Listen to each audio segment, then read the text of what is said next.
The thing about gut feelings is they're never wrong. They're just inconveniently timed. Mine hit me like a sledgehammer at 7:43 p.m. on a Saturday night, watching my wife Beth arrange cheese and crackers for her impromptu dinner party. Just a few old college friends, she'd said that morning, her voice carrying that particular pitch it gets when she's lying. After 17 years of marriage, I know that tone better than my own social security number. I'm Jake Parrish, 41 years old, co-owner of Parrish Electric with my older brother John. We wire buildings, fix industrial systems, and occasionally electrocute ourselves for money. It's honest work in a dishonest world, which is more than I can say for most people these days. Beth was wearing her black dress, the one she used to save for anniversaries. Now she wore it for errands and girls' nights. The irony wasn't lost on me, considering I'd been tracking her phone's cloud backup for 2 months. Hotel receipts, deleted text messages, location data, all automatically archived in a shared account she'd forgotten about. "Jake, can you grab more wine from the basement?" Beth called out, not looking at me. She hadn't really looked at me in months. "Sure thing, honey." The endearment tasted like copper pennies. Downstairs, surrounded by electrical supplies and half-finished projects, I pulled up the cloud backup on my phone one more time. The Marriott downtown, last Tuesday. "Business meeting," she'd said. The location data showed she was there for 3 hours. The credit card showed lunch for 2, wine for 2, and a charge from the hotel gift shop for something called Romance Package Essentials. My phone buzzed. A text from my sister-in-law, Connie. "On my way over. We need to talk." Connie had always been the straight shooter in Beth's family. If she was coming to a party she hadn't been invited to, something was seriously wrong. I grabbed 2 bottles of Merlot and headed back upstairs. The doorbell was ringing, and Beth was smoothing her dress, checking her lipstick in the hallway mirror. "That'll be Doug," she said, and there it was again.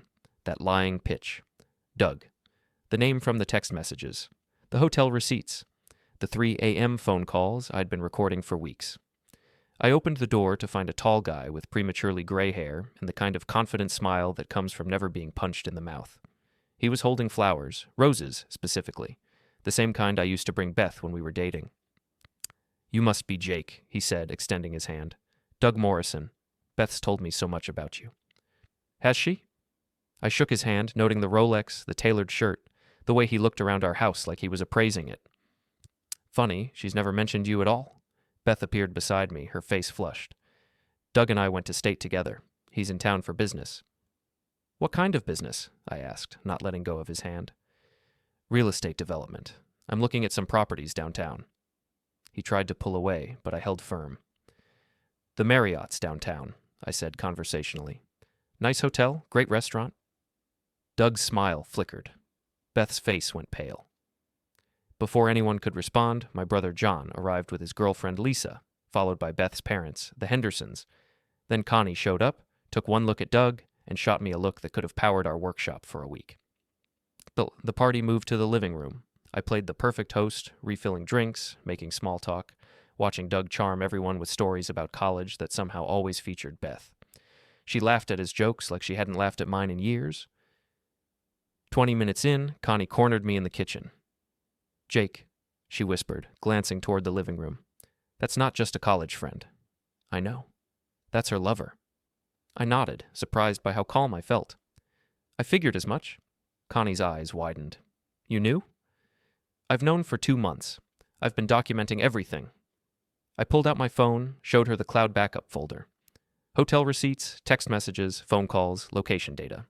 She forgot we share the cloud account. "Jesus, Jake, what are you going to do?" I looked through the kitchen doorway at Doug, who was showing Beth's parents' photos on his phone. Beth was sitting close enough to him that their knees were touching. "I'm going to introduce myself properly." I walked back to the living room, where Doug was in the middle of a story about some charity golf tournament. Everyone was hanging on his every word except John, who looked bored, and Beth's father, who looked suspicious. "Sorry to interrupt," I said loudly enough that every conversation stopped. "Doug, I just realized I never properly introduced myself." He looked up, still smiling. "Of course you did. You're Jake." "I'm Jake," I agreed. "Beth's husband of 17 years, father of her 2 daughters, co-owner of the business that paid for this house, that wine you're drinking, and that dress she's wearing." The room went dead silent.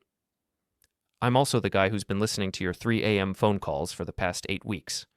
Beth shot to her feet.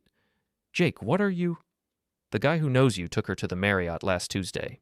and the Thursday before that, and 6 times in the past 2 months. I pulled out my phone, swiped to the recordings folder.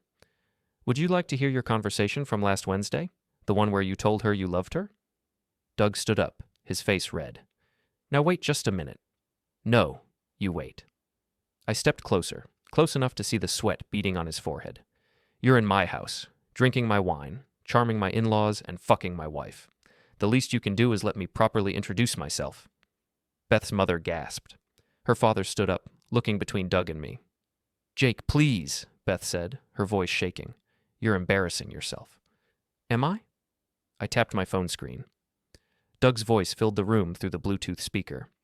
I can't wait to be done with this charade, Beth. Your husband's a joke. Once you're divorced, we can stop pretending. Then Beth's voice. He has no idea. He's too stupid to figure it out. The silence that followed was deafening. Doug tried to move toward the door, but I stepped into his path. Stay.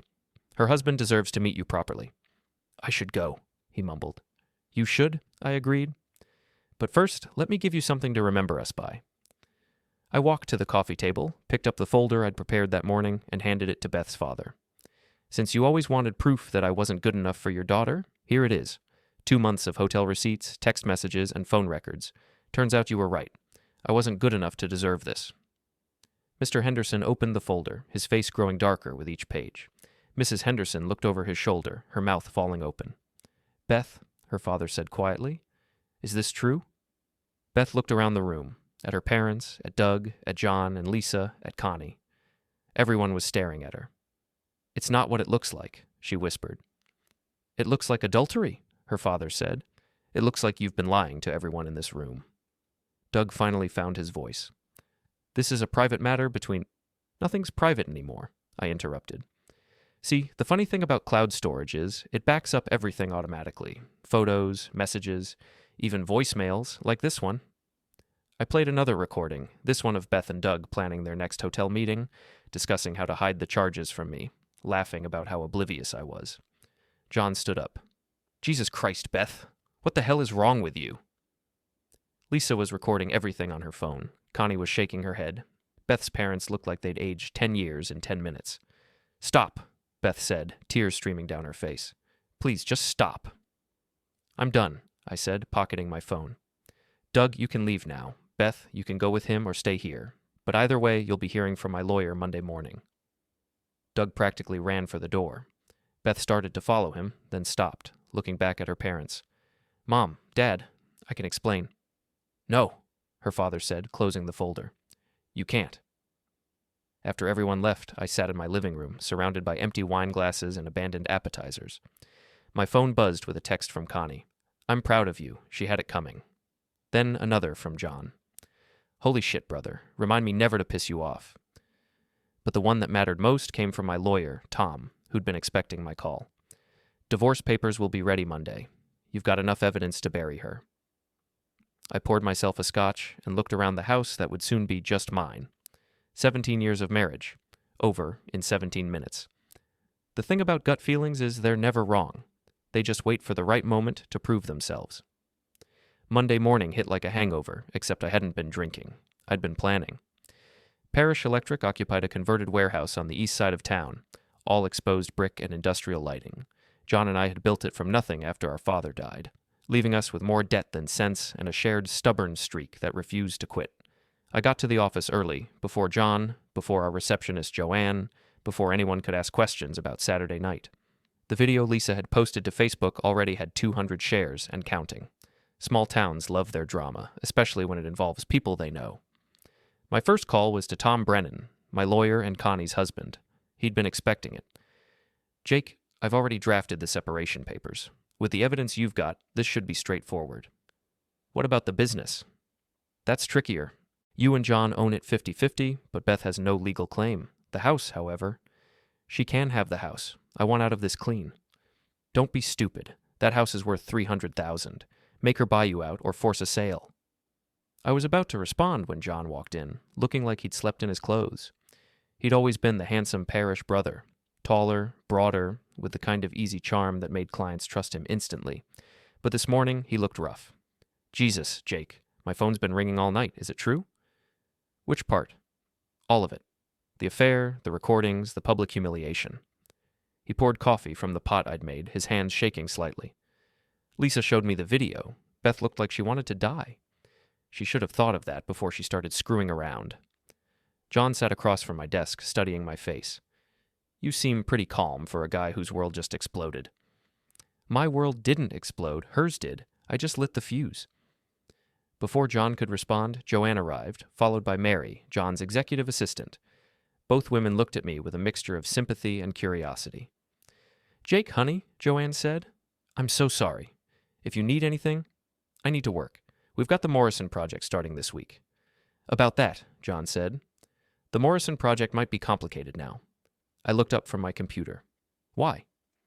Doug Morrison, the guy from Saturday Night, he's the developer. The coffee in my mouth suddenly tasted like ash. You're kidding. I wish I was. He called me yesterday, wants to meet about the contract. Says there might be some personal complications that need addressing. I laughed, a sound with no humor in it. Personal complications. That's one way to put it. My phone buzzed, a text from Beth. We need to talk. I showed it to John. What do you think she wants? Probably to apologize. Try to work things out. She can apologize to my lawyer. The morning dragged on with the usual Monday chaos, supply deliveries, job site problems, invoices that needed paying. But underneath the routine, I could feel something building, like the electrical charge in the air before a storm. Around 11, Mary knocked on my office door.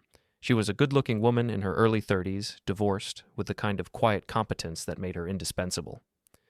Jake, Doug Morrison is here. He wants to talk to you. Tell him I'm busy. He says it's about the Riverside project. Something about contract modifications. I looked up. The Riverside project was our biggest job of the year, a mixed-use development downtown worth $500,000 to us. If Morrison was threatening to pull it because of Saturday night, send him in. Doug walked into my office looking nothing like the confident charmer from the party. His expensive suit couldn't hide the fact that he hadn't slept, and there were scratches on his face that hadn't been there Saturday night. Jake, we need to talk. About what? Your relationship with my wife, or the fact that you're trying to use our business contract to leverage me? He sat down, uninvited. Look, I know Saturday was awkward, but Beth and I were in love. This isn't some casual affair. Congratulations. You want a medal? I want to handle this like adults. Beth's going to file for divorce, and we'd appreciate it if you could keep things civil. For everyone's sake. I leaned back in my chair, studying him. For everyone's sake. The Riverside project, for instance. It would be a shame if personal issues affected our professional relationship. There it was, the threat wrapped in corporate speak. Doug, let me explain something to you. I've been in the electrical business for 20 years. I've worked with developers, contractors, and city officials who could buy and sell you before lunch. You think you can intimidate me with a construction contract? His face reddened. I'm trying to be reasonable. Reasonable would have been not fucking my wife. But since we're past that, let me make something clear. You pull the Riverside project, and I'll make sure every contractor in this city knows why. I'll send them the same recordings I played Saturday night. See how your reputation handles that. Doug stood up, his hands clenched. You can't threaten me. I'm not threatening you. I'm explaining consequences. Actions have them. You should have learned that in business school. He stormed out, slamming my office door hard enough to rattle the windows. Through the glass, I watched him argue with John in the hallway, their voices too low to hear, but their body language clear enough. Mary appeared in my doorway again. Everything okay? Perfect. Did you get all that?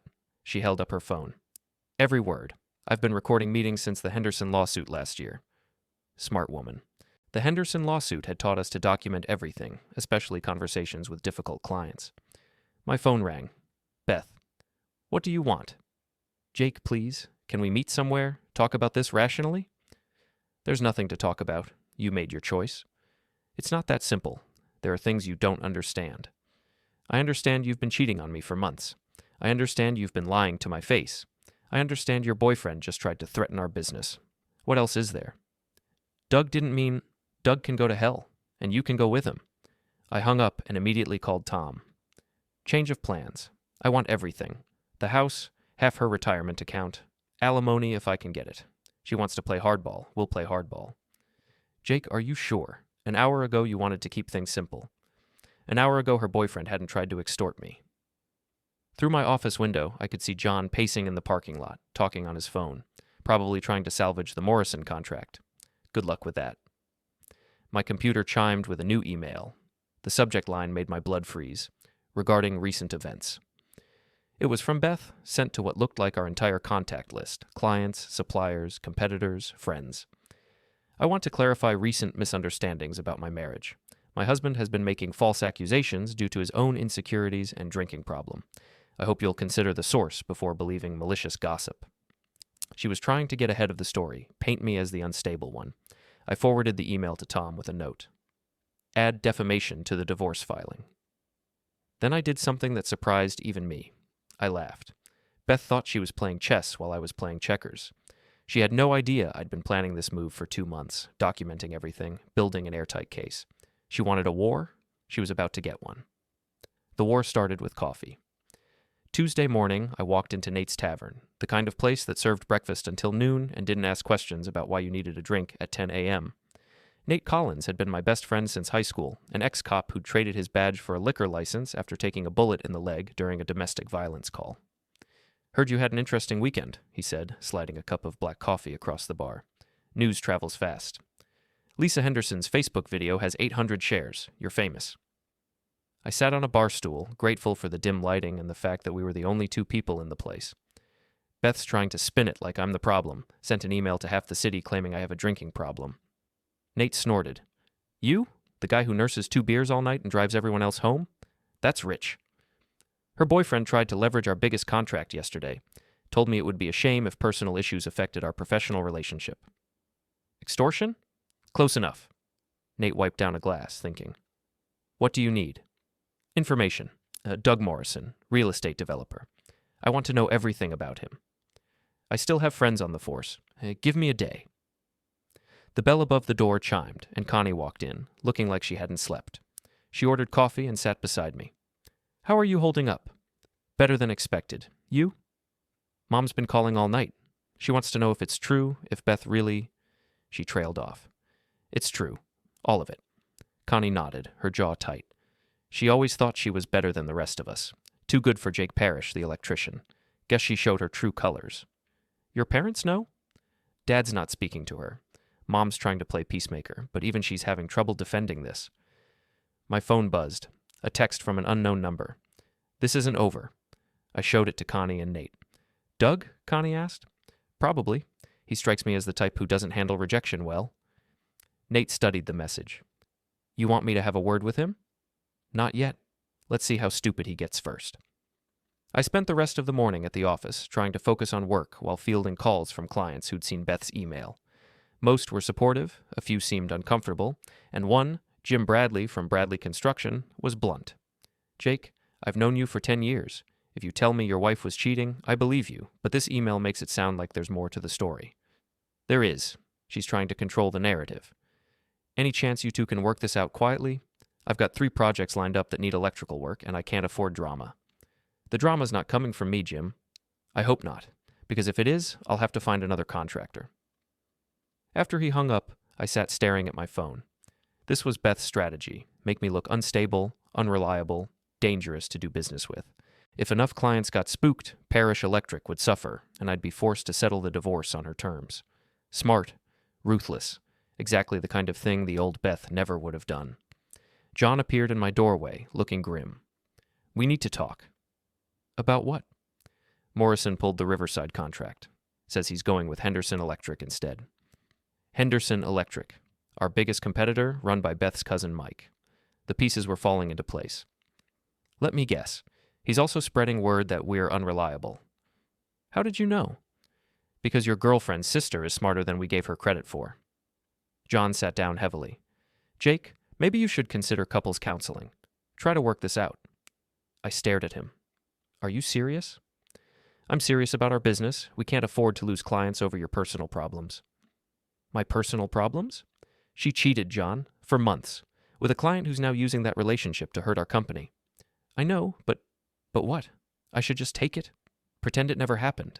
Let her keep screwing around while I smile and wire buildings? John ran his hands through his hair. I don't know. I just know we can't keep bleeding clients. Before I could respond, Mary knocked on the door.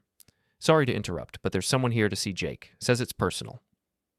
A woman in her 50s walked in, well-dressed but tired-looking. I recognized her from the country club, Sandra Morrison, Doug's ex-wife. Mrs. Morrison, this is unexpected. I saw the video from Saturday night. We need to talk. John started to leave, but she stopped him. You should hear this too. It's about your business.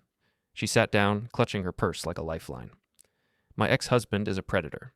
He targets married women, especially ones with money or connections. Your wife isn't his first affair, and she won't be his last. How many others? I asked. At least 3 that I know of. He destroyed my marriage, cost me half my friends, and nearly bankrupted me in the divorce. John leaned forward. Why are you telling us this?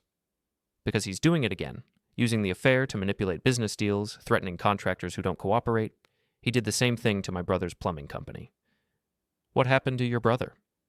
He fought back. Doug made sure he never worked in this city again. The room went quiet.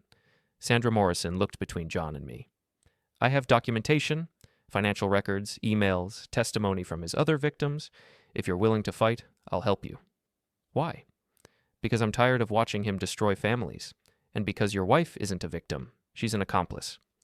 She opened her purse and pulled out a thick folder.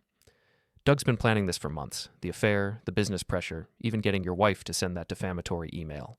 It's all part of a pattern. I opened the folder. Bank statements showing payments to private investigators. Email chains discussing leverage opportunities. Photos of Doug with other married women. Jesus, John whispered. Your wife knew about the other women, Sandra continued. She knew what kind of man he was and didn't care. She thought she was different, special. They always do. My phone rang. Beth again. Answer it, Sandra said. Put it on speaker. Jake, we need to meet. Doug says you're threatening him, trying to sabotage his business. Is that what Doug says? He's talking about filing a restraining order, says you're stalking him. I looked at Sandra, who was shaking her head. Beth, let me ask you something. Did Doug mention his ex-wife Sandra, or the 3 other married women he's had affairs with in the past 5 years? Silence. Did he mention that he's done this before? Used affairs to manipulate business deals? You're lying. Ask him about Jennifer Walsh, or Susan Bradley, or Maria Santos. Ask him how those relationships ended. The line went dead. Sandra smiled grimly. She'll ask him, and he'll lie, but now she'll be wondering. What's your endgame here? John asked. I want Doug Morrison exposed for what he is. I want him to face consequences for once in his miserable life. And if helping you accomplishes that, I'm all in. I looked at the folder, then at John, then at Sandra Morrison. What do you need from us? Keep fighting. Don't let him intimidate you into backing down. And when the time comes, be willing to go public with everything. Even if it costs us clients? Especially then, because if you give in now, he'll do this to someone else, and next time you might not be strong enough to fight back. After she left, John and I sat in silence for a long time. This is bigger than we thought, he finally said. Yeah, it is. So what do we do? I thought about Beth's email, Doug's threats, the clients we'd already lost. Then I thought about Sandra Morrison's folder and the other families Doug had destroyed. We go to war. Wednesday night, I was rewiring a junction box in my garage when headlights swept across the driveway. Through the window, I saw Doug Morrison getting out of his BMW alone. I set down my wire strippers and walked to the front door, not bothering to wipe the grease off my hands. Doug, what brings you to my neighborhood? He looked different than he had in my office, less polished, more desperate. His expensive suit was wrinkled, and there were dark circles under his eyes. We need to talk. About what? About your ex-wife showing up at my office today with a bunch of lies and accusations. Sandra Morrison? Yeah, she mentioned she might pay you a visit. His face darkened. You sent her? I didn't send anybody anywhere, but I'm curious. Which part was lies? The part about Jennifer Walsh, or the part about you using affairs to manipulate business deals? Doug stepped closer, close enough that I could smell the alcohol on his breath. You think you're smart, don't you? Digging up ancient history, trying to turn Beth against me. I don't have to turn Beth against you. You'll do that yourself, eventually. It's what you do. You don't know anything about me. I know you're a predator. I know you've done this before. I know you targeted my wife because you thought I'd be an easy mark. He laughed, but there was no humor in it. Easy mark? Jake, your wife came to me. She sought me out because she was tired of being married to a small-town electrician with no ambition. Is that what she told you? She told me a lot of things, about how you never listen to her, never take her anywhere nice, never make her feel special. She was desperate for attention from a real man. I felt my hands clench into fists, but I kept my voice level. A real man doesn't sleep with other people's wives. A real man takes what he wants instead of settling for scraps. And what do you want, Doug? I want you to back off. Stop harassing me, stop spreading lies about me, and let Beth make her own choices. Or what? Or I'll make sure everyone in this city knows what kind of man you really are. I stepped closer, close enough to see the sweat beading on his forehead despite the cool evening air. What kind of man is that? The kind who can't satisfy his own wife. The kind who drives women away with his jealousy and paranoia. The kind who threatens innocent people because he can't accept reality. Innocent people? I never pursued Beth. She came to me, Jake. She wanted out of your marriage long before I showed up. And you just happened to be there to help her? I gave her what you couldn't. Attention, affection, a future worth having. I studied his face, looking for tells. He was lying about something, but I couldn't figure out what. How long have you been planning this? Planning what? The affair, the business pressure, turning my clients against me. How long? Doug's expression flickered, just for a second. I don't know what you're talking about. Sandra showed me the emails, Doug. The ones where you discussed leverage opportunities and pressure points. You've been planning this for months. Sandra's a bitter ex-wife who can't accept that I moved on. Sandra's a woman you destroyed, just like you're trying to destroy me. Doug stepped back, his confidence wavering. You're paranoid. Am I? Then explain the timing. Explain how you just happened to meet my wife right when you needed an electrical contractor. Explain how you knew exactly which clients to target, which relationships to exploit. Coincidence? Bullshit. We stood there in my driveway, two men who'd never liked each other, finally being honest about it. Here's what's going to happen, I said. You're going to leave my wife alone. You're going to stop interfering with my business, and you're going to find another city to operate in. Or what? Or I'll make sure everyone knows what Sandra Morrison knows. About Jennifer Walsh, Susan Bradley, Maria Santos, and all the others. I'll make sure every married woman in this city knows what you are. Doug's face went pale. You can't prove anything. I can prove enough. He started to say something else, then stopped. Behind him, another car was pulling into my driveway, Beth's Honda. She got out, looking between Doug and me with obvious anxiety. What's going on? She asked. Your boyfriend was just leaving, I said. We were having a conversation, Doug said, but he was already backing toward his car. Doug, wait, Beth called. We need to talk about what Sandra Morrison said. He stopped, his hand on the car door. What about it? Is it true, about the other women? Doug looked at me, then at Beth, then at the ground. Sandra's lying. All of it? Yes. But his voice lacked conviction, and Beth caught it. I could see the doubt creeping into her expression. Jennifer Walsh, I said quietly. Susan Bradley, Maria Santos. Ask him about them, Beth. Who are they? She asked. Doug got into his car without answering. The engine roared to life, and he backed out of the driveway fast enough to leave rubber on the asphalt.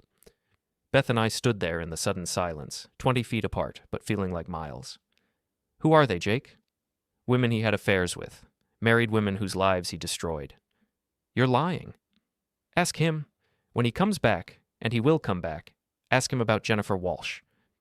Beth wrapped her arms around herself, suddenly looking cold despite the warm evening. This is all your fault, she said. If you hadn't humiliated us at the party, if you hadn't involved Sandra Morrison. I didn't involve Sandra. She came to me. Because you're trying to destroy Doug. I'm trying to protect myself, and maybe protect you too if you're smart enough to listen. Protect me from what? From a man who's done this before and will do it again. From a man who targeted you because he thought you'd be useful. Useful for what?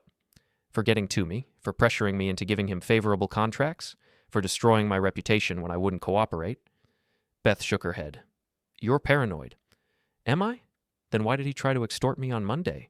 Why did he pull the Riverside contract when I wouldn't play along? Because you threatened him. I defended myself. There's a difference. She started walking toward her car, then stopped. Jake, I know you think I'm naive, but I'm not stupid. If Doug was using me, I'd know. Would you? Yes. Then ask him about the private investigator he hired to research our finances. Ask him about the emails where he discussed pressure points and leverage opportunities. Ask him why he knew so much about our marriage before you ever told him. Beth's face went white. What are you talking about? He's been planning this, Beth. The affair, the business pressure, all of it. You weren't his target, I was.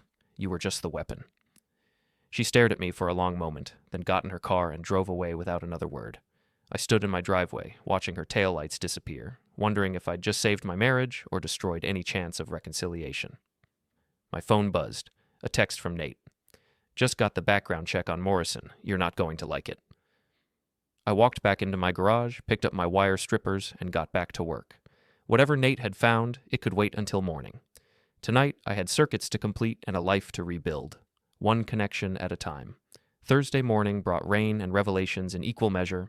I was sitting in Nate's tavern, reading the background report on Doug Morrison, when my phone started buzzing with calls from numbers I didn't recognize. By the third call, I answered. Jake Parrish. Mr. Parrish, this is Jennifer Walsh. I heard you've been asking about Doug Morrison. I sat up straighter. Mrs. Walsh. Yes, I have.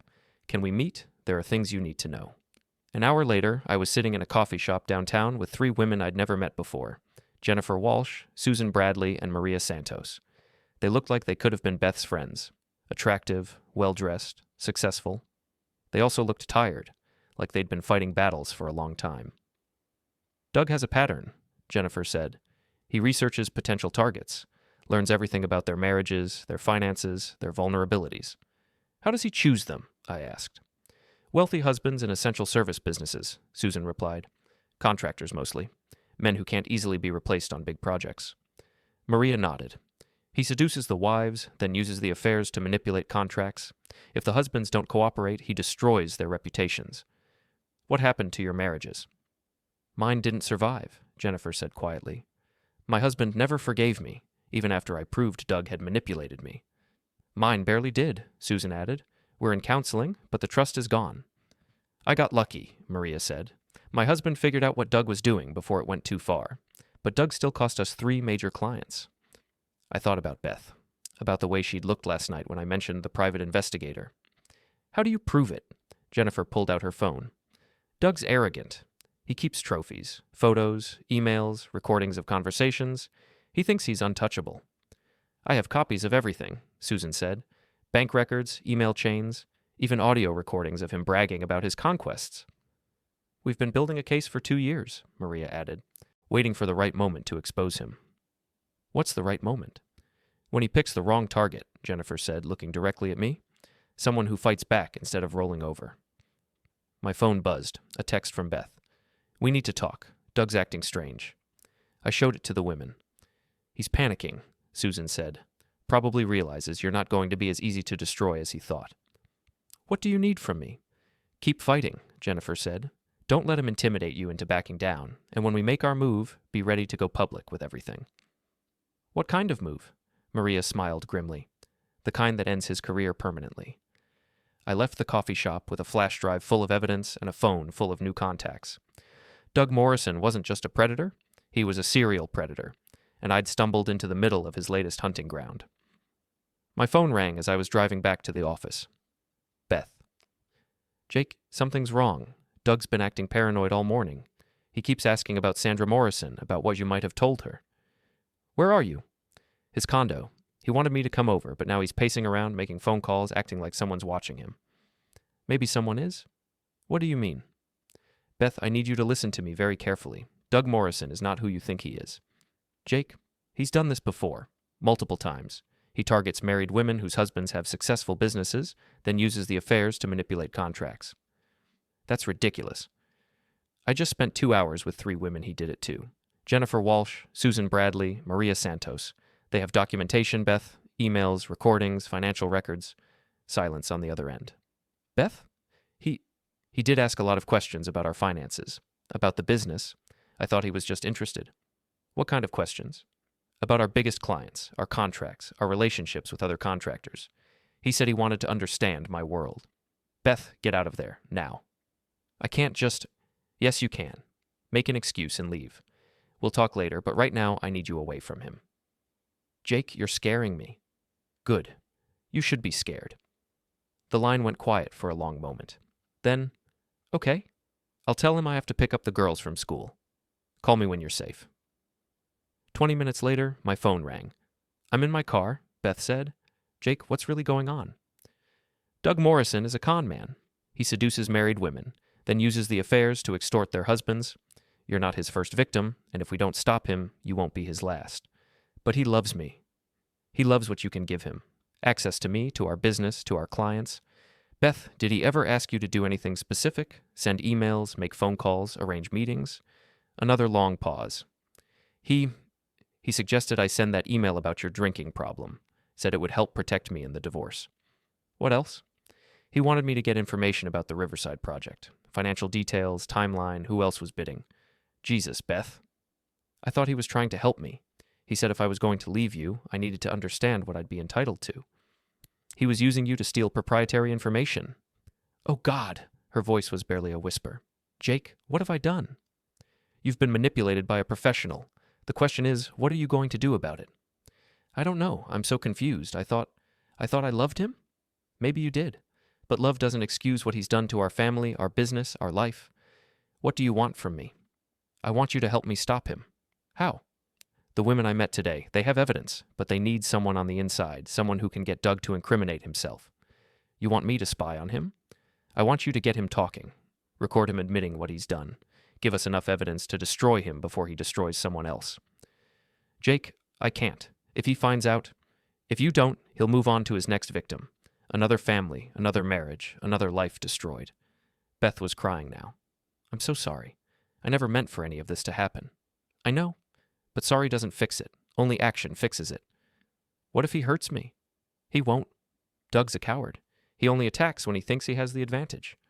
And if I get caught? Then we'll deal with it together. Together. Beth, I'm still your husband. Whatever else has happened, that hasn't changed. Even after everything I've done? Even after everything you've done. She was quiet for a long time. When she finally spoke, her voice was stronger. What do you need me to do? I told her about the flash drive, about the other women, about the evidence we'd been gathering. I told her about Sandra Morrison's offer to help, about the pattern of manipulation and extortion that stretched back years. He's going to call you, I said. Probably within the hour. He'll want to know what we talked about, what I told you. What should I say? Tell him I'm getting desperate.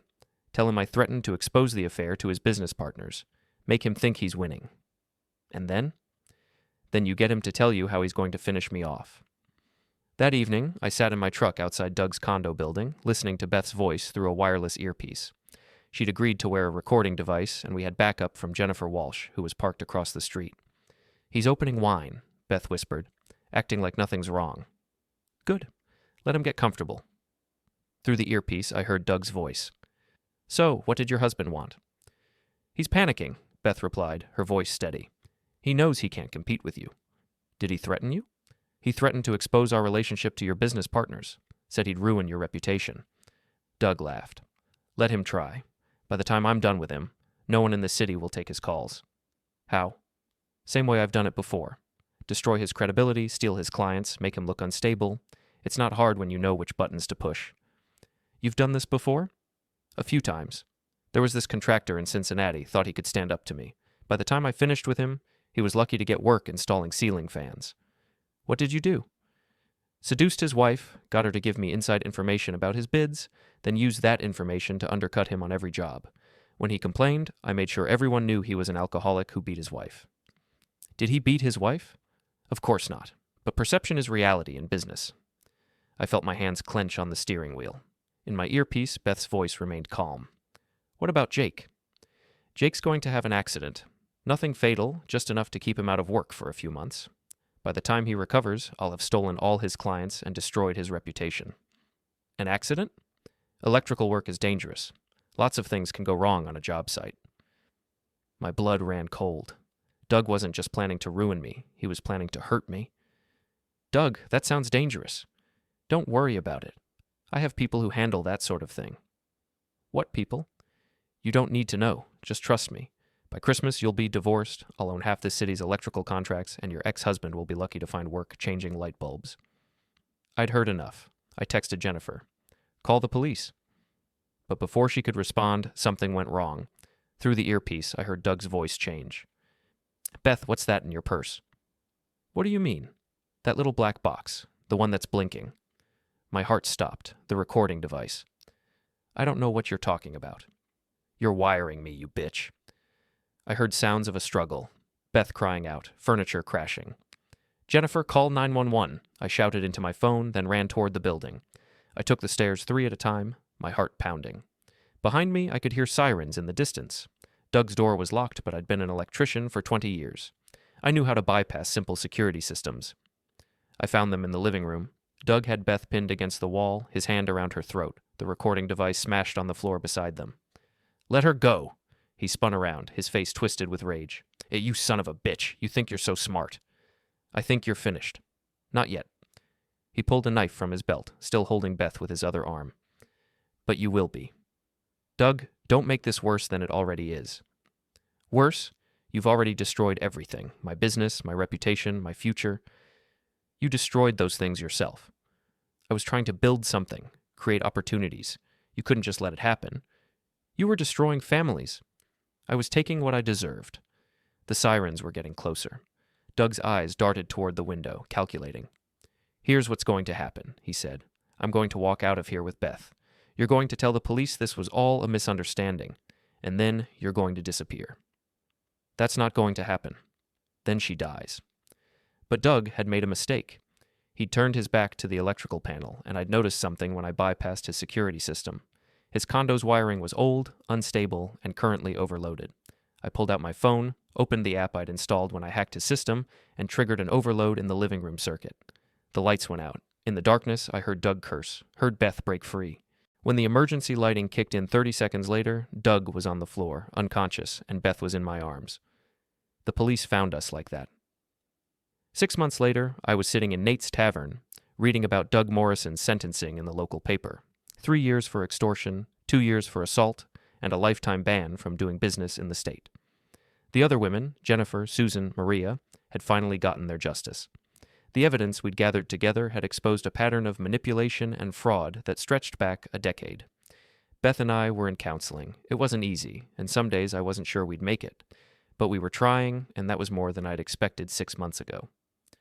"Another beer?" Nate asked. "Sure." He slid a bottle across the bar.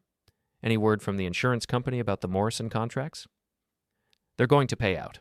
Turns out Doug had been fraudulently obtaining contracts for years. We'll get compensation for the Riverside project plus damages." "And Parrish Electric?" "Busier than ever. Funny how being the guy who exposed a con man is good for business." My phone buzzed. A text from Beth. "Dinner's ready when you are." I finished my beer and stood up. "Tell me something, Nate. You think people can really change?" He considered the question. "I think people can choose to change. Whether they follow through is another matter. What about forgiveness? That's not about them changing. That's about you deciding what kind of person you want to be." I walked out into the evening air, thinking about blue wires and second chances, about the difference between revenge and justice, about the price of trust and the cost of betrayal. Doug Morrison had thought he could manipulate me, use my wife against me, destroy everything I'd built. He'd underestimated the power of truth, the strength of community, and the determination of a man who refused to be a victim. In the end, he'd been right about one thing. Actions have consequences. He just hadn't understood who would face them.